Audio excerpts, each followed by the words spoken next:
Hello student, हम पढ़ रहे थे कि किस ग्राउंड पे किसी को मतलब नागरिकता दी जा सकती है। सबसे पहले जो पॉइंट बनेगा वो तो बाय बर्थ होगा कि कोई किसी धरती पर जन्म लेता है तो वो जन्म से वहाँ का नागरिक हो जाता है। जैसे इंडिया जैसे देश में जिसके पेरेंट यहाँ रह रहे हों, फादर ग्रैंडफादर यहाँ रहते हों, तो उनको नागरिकता दी जाती है। लेकिन कुछ देशों में ऐसा भी है कि व्यक्ति उसके फादर मदर कोई भी वहाँ नहीं रह रहा हो, लेकिन इसके बावजूद भी अगर वहाँ उसका बर्थ हुआ है तो वो वहाँ का नागरिक बन जाता है। ठीक है। कई देशों में ये भी है कि लैंड अगर आप वहाँ खरीद लो, लैंड खरीद ली, उसके बाद अब वहाँ की नागरिकता आपको मिल जाती है।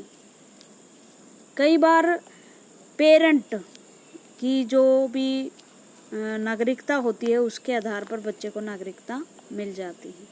ठीक है। कई देशों में यह है कि आप कुछ सालों तक वहाँ रह रहे हो, जैसे भारत में 11 साल के लगभग है कि आप यहाँ रह रहे हो तो आपको नागरिकता मिल जाती है। लेकिन सारे देशों में एक जैसा नहीं है। जैसे स्वीडन है, स्वीडन में ड्यूरेशन सिर्फ 3 साल है, क्योंकि वहाँ पॉपुलेशन उनकी 1-2 करोड़ जनसंख्या होती है। यूएस, ब्रिटेन और जापान में ये ड्यूरेशन जो है 5 ईयर्स की है, फ्रांस में 10 ईयर की है। ये differ from state to state. ये स्टेट टू स्टेट वेरी करती है कि वो अपने देश का जो रूल है वो किस हिसाब से बनाते हैं। जिसको ज़्यादा ज़रूरत है नागरिकों की कि वो आसान बना देते हैं। जिनको बाहर के नागरिकों को ज़रूरत नहीं है, उनके अपने ही देश में पॉपुलेशन काफ़ी है, या अपने देश में उनके पास मैन पावर का मतलब टेक्निकल स्किल वाले लोग ज़्यादा हैं। जैसे जापान जैसे देश हैं, वहाँ टेक्निकल स्किल वाले लोग ज़्यादा हैं, उनको ज़्यादा नागरिकता किसी को देने की ज़रूरत नहीं है। लेकिन अमेरिका है जैसे, वो भारतीय नागरिकों को नागरिकता दे रहा है क्योंकि उसे आईआईटी इंजीनियर चाहिए। वहाँ भारत के जो इंजीनियर हैं, सॉफ्टवेयर इंजीनियर कंप्यूटर के, अमेरिका की हर कंपनी में, बड़ी बड़ी कंपनियों में बड़ी बड़ी अच्छे पदों पर हैं, तो उनके लिए चाहिए, इसलिए वो आसान बना देते हैं rule.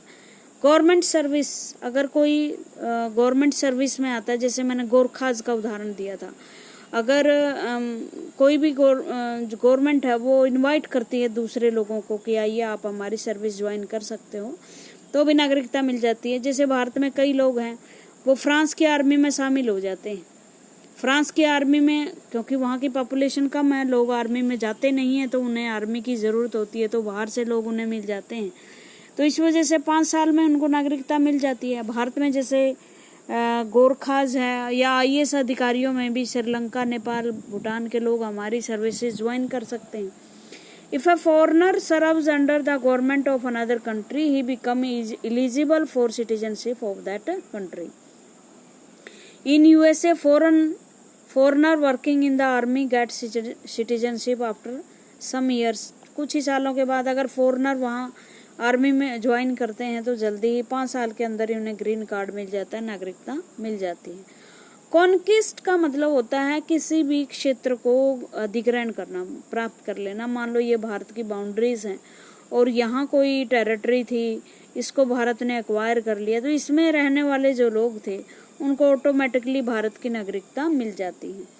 If a country capture A part of another country, the people of that part lose their own citizenship and acquire the citizenship of the conqueror.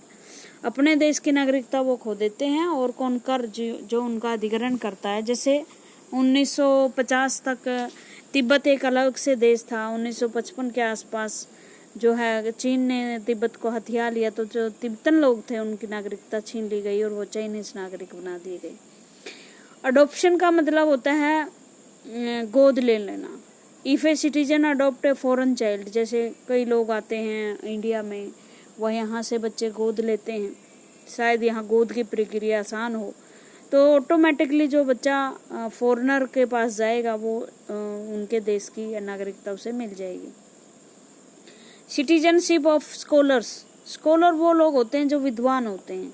मान लो कोई मशहूर डॉक्टर है, पेंटर है, इंजीनियर है, कलाकार है, मूर्तिकार है, लेखक है, या किसी भी फील्ड में, इकोनॉमी के फील्ड में, साइंस के फील्ड में उसने बहुत अच्छा काम किया है, तो वो उसको नागरिकता हर देश आसानी से दे देता है, ठीक है ना।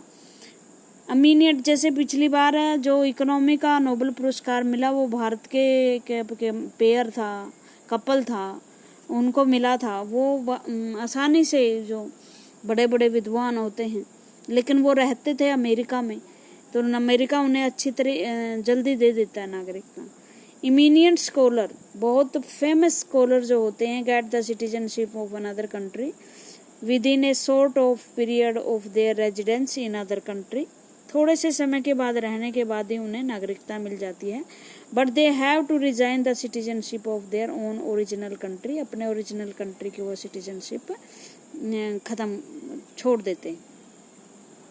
इलिजिमेट चिल्ड्रन, इलिजिमेट चिल्ड्रन का मतलब होता है कई बार एक lady in a case of illegitimate, नाजायज बच्चे जैसे होते हैं। If a foreigner lady give birth to the child of due the sexual illegitimacy the male of another country. मान लो भारत का कोई लड़का है, किसी विदेशी लड़की से बच्चा हुआ है उसका, तो उसको कई बार फादर की जो है नागरिकता मिल जाती है, फादर के देश की। एक्सक्लूजन मैंने पढ़ा दिए थे, जैसे मैरिज है। एक्सक्लूजन का मतलब नागरिकता छोड़ना, किसी से नागरिकता वापस कैसे ली जा सकती है। कई बार किसी भी देश में कानून ऐसा होता है कि अगर कोई लड़की किसी दूसरे देश के लड़के से शादी करती है तो उसकी ऑटोमेटिकली नागरिकता खत्म हो जाती है। और मैंने जम्मू कश्मीर के बारे में इस तरह की चीज़ें आपको बताई थी। अब ये सारे चीज़ें हम डिस्कस कर चुके हैं। रिजाइनेशन, कोई रिजाइन ही कर दे, ड्यूल सिटीजनशिप, दो देशों की नागरिकता ग्रहण कर ले। रिबेलियन का मतलब होता है अपने ही देश के प्रति विद्रोह जो करता है, तो वो देश नागरिकता छीन लेता है उससे। उसके बाद कई सालों से वो एक्सपल्सन ऑफ सर्विस, अगर किसी व्यक्ति को हमारी आर्मी या किसी भी नौकरी के कारण नागरिकता मिली, अगर वो नौकरी ही छोड़ देगा, उसकी सिटीजनशिप भी खत्म हो जाती है। अब्सेंस का मतलब लंबे समय तक अगर वो ना रहा हो, जैसे फ्रांस में 10 साल तक अगर कोई बंदा वहाँ नहीं रहता है तो उसकी नागरिकता वहाँ से ख़त्म कर दी जाती है। उसके बाद एम्प्लॉयमेंट अबॉर्ड, अगर वो किसी देश का नागरिक है लेकिन रोजगार के लिए बाहर चला जाता है, तो उस देश के, उस पहले वाले देश की नागरिकता भी उससे वापस ले ली जाती है। What did the Martin Luther king से? मार्टिन लूथर किंग एक अमेरिका के राष्ट्रपति थे। 1950 में सिविल राइट्स मूवमेंट उन्होंने चलाया था। वो क्या कहते हैं इसके बाद? 1950 there was a civil rights movement in USA. Blacks को राइट नहीं थे वहाँ, दो तरह के लोग हैं, ब्लैक और वाइट, और अब भी ब्लैक्स को वहाँ बराबर का अधिकार नहीं दिया जा रहा था। तो एक ब्लैक मूवमेंट नाम से एक वहाँ मूवमेंट चला गया था, जहाँ अपार्थाइड की जो पॉलिसी थी उसको ख़त्म करने की बात थी। Black and white should be removed, कि गोरे और काले का भेदभाव खत्म किया जाना चाहिए। Set of laws called segregation laws denied civil and political rights. वहाँ पर कानून थे बहुत गलत तरीके से, जो अभी भी सिविल राइट्स में गोरे और काले का भेद अपनाए हुए थे। अभी भी अमेरिकन जो पुलिस है, आर्मी है, उस पर आरोप लगाया जाता है कि ये गोरे और काले में भेदभाव करने वाली फोर्स है। जैसे पीछे डेथ हुई थी किसी ब्लैक पीपल की, वाइट जो कोप्स थे पुलिस वाले, उनकी गर्दन पे पांव रख दिया था और वो उनकी डेथ हो गई थी।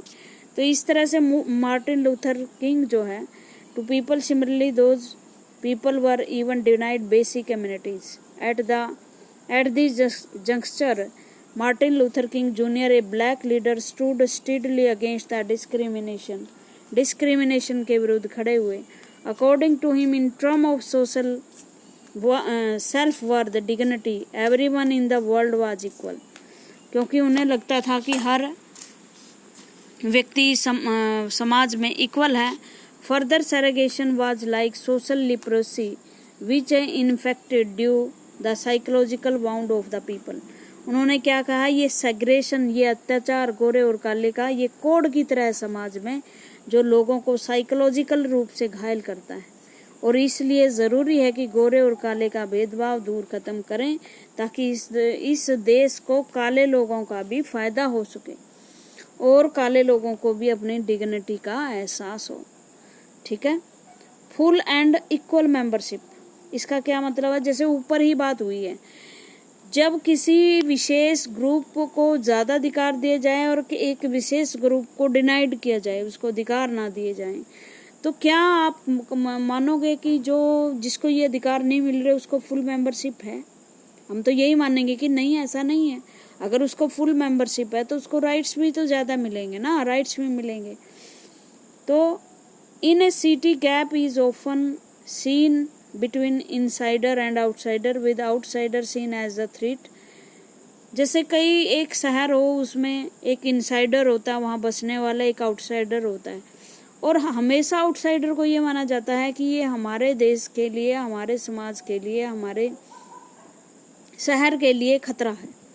ठीक है ना। जैसे कई बार आप देखोगे बिहारी मजदूरों के ऊपर अत्याचार होते हैं महाराष्ट्र वगैरह में, जब वो जाते हैं, बंगाल में जाते हैं, उन्हें आउटसाइडर माना जाता है और माना जाता है कि हमारे लोगों के लिए रोजगार छीनेंगे, यहाँ बसेंगे तो इनके कल्चर अपना साथ लेकर आएंगे।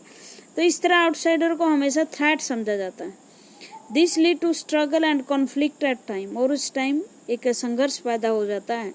But every citizen of India is granted the freedom of movement.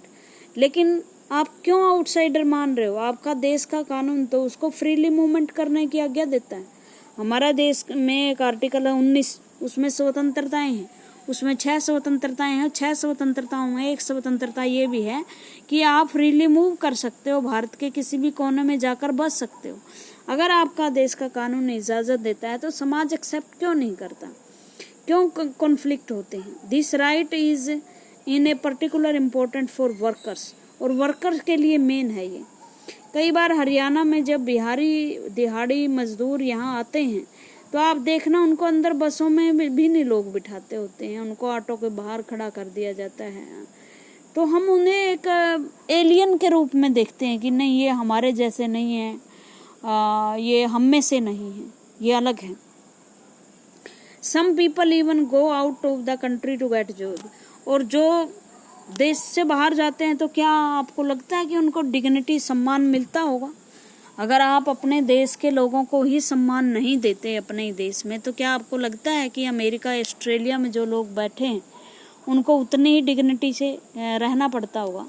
2003 में अमेरिका पे वर्ल्ड सेंटर पे हमले हुए थे, तो बहुत सारे जो सिख लोग थे ऑस्ट्रेलिया, कनाडा, जो अमेरिका में बैठे हुए थे, और जगह जगह उनको पीटा गया। किसी को पेट्रोल पंप पे पीटा गया, किसी को रेस्तरां, होटल्स में पीटा गया, क्योंकि उन्हें लगा कि ओसामा बिन लादेन जो इसका मेन मास्टरमाइंड था इस हमले का, और वो भी उन्हीं की, मतलब जैसे दाढ़ी वगैरह रखते हैं, पगड़ी वगैरह डालते हैं सिर पे, तो सिख भी ऐसे रखते हैं। उनको समझ तो आ नहीं रहा था कि ये मुस्लिम है, सिख है, या मुस्लिम भी सारे थोड़े नहीं होते हैं, अपराधी थोड़े नहीं होते हैं।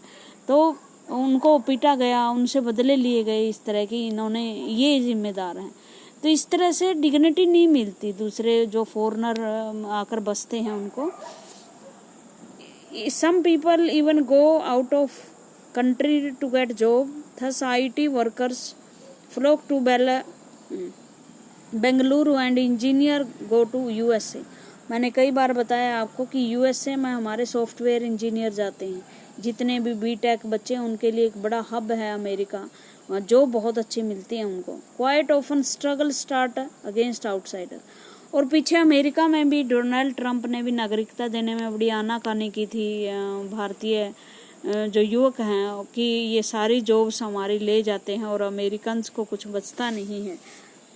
ओबामा ने भी एक बार कहा था कि आप पढ़ें, नहीं तो सारी जॉब इंडियंस ले जाएंगे। तो इस तरह से उनके खिलाफ, आउटसाइडर के खिलाफ जो है संघर्ष शुरू हो जाता है कि ये हमारी जॉब छीनेंगे, हमारी जगह छीनेंगे। This struggle is more against skilled migrant as against poor migrant. Poor migrant के तो खिलाफ ये कम होता है, क्योंकि पुअर माइग्रेंट जो वर्कर्स हैं वो हर जगह मिल जाते हैं, लेकिन ये स्किल्ड माइग्रेंट के खिलाफ ज़्यादा होता है। Then how can they grant full and equal membership for all citizen. इसलिए सभी को फुल और इक्वल मेंबरशिप नहीं दी जाती दिस कंट्री सिटीजन, क्योंकि उनके अपने देश के लोग उसका विरोध करते हैं ना। सिटीजन ऑफन होल्ड डेमोस्ट्रेशन, और इस तरह से जो सिटीजन होते हैं वो क्या करते हैं, डेमोस्ट्रेशन प्रदर्शन करना शुरू कर देते हैं। फ्रॉम ग्रुप यूज मीडिया को यूज करते हैं, कोर्ट में जाते हैं इनके खिलाफ। और इक्वल सिटीजनशिप की एक तरफ तो जो लोग जा रहे हैं माइग्रेंट करके वो इक्वल सिटीजनशिप की मांग करते हैं, दूसरे जो इनसाइडर होते हैं वो उनके खिलाफ मीडिया वगैरह का यूज करते हैं। लेकिन एक डेमोक्रेसी में क्या है, ये सारी चीजें बातचीत से हम सुलझाने की कोशिश करते हैं ताकि इसके ऊपर वायलेंस ना हो और ये बातें जो है वो बातचीत से सुलझ जाएं। अब हम देखते हैं कि citizenship in Indian citizen, Bharat में सिटीजनशिप कैसे मिलती है, कौन भारत का नागरिक हो सकता है। देखो, एक तो मैंने बताया था कि जो 1947 से पहले अखंड भारत में रहते थे उनको हमने नागरिकता दे दी थी सभी को। अब भारत में नागरिकता प्राप्त करने के तरीके हैं, एक तो citizen born in India and living in India at the time of enforcement of the constitution. 1950 में हमारा संविधान लागू हुआ, अगर उस समय वो देश में रह रहे हैं तो वो भारत के नागरिक हैं, भारत में जन्म लिया है। Children who are born in foreign states but their parent reside in India as citizen of India. ठीक है, मान लो फॉरेन स्टेट भारत जिसने यहाँ जन्म लिया है और उसके माता पिता फॉरेन में रह रहे हैं, मतलब 5-10 सालों के लिए, लेकिन वो भारत के नागरिक बने हैं, अभी तक हैं, तो उनको भी नागरिकता मिल जाती है। People who have lived in India 5 years before the enforcement of the Constitution and who owe allegiance of Indian people, वो लोग जो इंडिपेंडेंस से पहले 5 साल पहले भारत में रह रहे हैं, वो भी जिनके ऑल माइग्रेंट इमाइग्रेंट, जहाँ पाकिस्तान से जो लोग आए और जिनके ग्रांड पेरेंट और पेरेंट जो अखंड भारत में रहते थे, मतलब जबकि भारत के टुकड़े नहीं हुए थे, तो वो भी भारत के नागरिक माने जाते हैं। उसके बाद है सिटीजनशिप इन इंडिया एलियन और फॉरेनर। भारत में सिटीजनशिप मिलने के क्या क्या तरीके, ठीक है, और कैसे एलियंस और फॉरेनर्स को जो है आपकी नागरिकता मिलेगी। इसके लिए मैं आपको एक और सुझाव दूंगी कि सीए जो सिटीजनशिप एक्ट है हमारा 2019 में हमने पारित किया है, उसको आप पढ़ लेना, थोड़ा सा नई चीज़ें हैं उसमें, है तो वो स्पेशल जो हिंदू हैं बांग्लादेश, पाकिस्तान, अफगानिस्तान के, उनके लिए है, फिर भी आप देख लेना। एक पॉइंट और रह गया था, ये Indian living in foreign country whose themselves or either of their parent or grandparent were born in individual undivided India and who have registered for citizenship with the Indian Embassy। वो Indian जो foreign country में रह रहे हैं but उनके parent और grand parent अखंड भारत में रहते थे, और जिन्होंने जिस फॉरेन कंट्री में वो रह रहे हैं वहाँ के दूतावास, भारत का एक दूतावास वहाँ होगा, वहाँ रजिस्टर्ड करवा दिया कि हम भी भारत के नागरिक हैं, तो वो भी भारत के नागरिक हो गए। उसके बाद सिटीजनशिप एक्ट है हमारा 1955 का, ये याद रखना, उसके हिसाब से हमें नागरिकता मिलती है, लेकिन इसमें काफ़ी कुछ संशोधन हो चुके हैं। जैसे एक एक्ट आया था मनमोहन सिंह के टाइम, जिसमें जो फॉरेन में हमारे बड़े बड़े बिजनेसमैन वगैरह रह रहे हैं उनको हम दोहरी नागरिकता की बात करते हैं, उसमें वो भी देख लेना। उसके बाद है उसमें फर्स्ट पॉइंट है person desirous of acquiring Indian citizenship. ये बाहर विदेशियों के लिए भाई, फॉरेनर और एलियन जो हैं उनको कैसे मिलेगी नागरिकता। मान लो कोई बांग्लादेशी है, पाकिस्तानी है, नेपाली है, भूटानीज है, उनको कैसे नागरिकता मिलेगी भारत में। Person desirous of acquiring Indian citizenship should not belong to a country which does not provide citizenship to India. सबसे पहली शर्त यह है कि वो जो व्यक्ति सिटीजनशिप लेना चाहता है वो ऐसे देश का नागरिक नहीं होना चाहिए जो भारतीयों को नागरिकता प्रदान नहीं करता। Okay, person claiming citizenship should have stayed in India for at least 1 year. सबसे पहले रजिस्ट्रेशन के लिए उसे 1 साल यहाँ रहना पड़ेगा, रजिस्ट्रेशन करवा के फिर उसके बाद या वो इंडियन सर्विस में हो, तभी अपना रजिस्टर्ड यहाँ करवा सकते हैं। उसके बाद ही must have reside in India for a total of 4 year before the above mentioned 1 year. इस 1 साल जो रजिस्ट्री करवाई है उसके बाद 4 साल पहले तक वो रहता हो, 4 साल उसके बाद बिफोर रजिस्ट्रेशन करवाई, 4 साल बाद फिर रहा। उसके बाद उसका गुड कैरेक्टर होना चाहिए, उसको 8वीं अनुसूची में जो हमारी 22 भाषाएं हैं उनमें से एक कोई भाषा आती हो। उसके बाद ऐसे किसी भी देश का नागरिक नहीं होना चाहिए जो हमारा दुश्मन देश हो।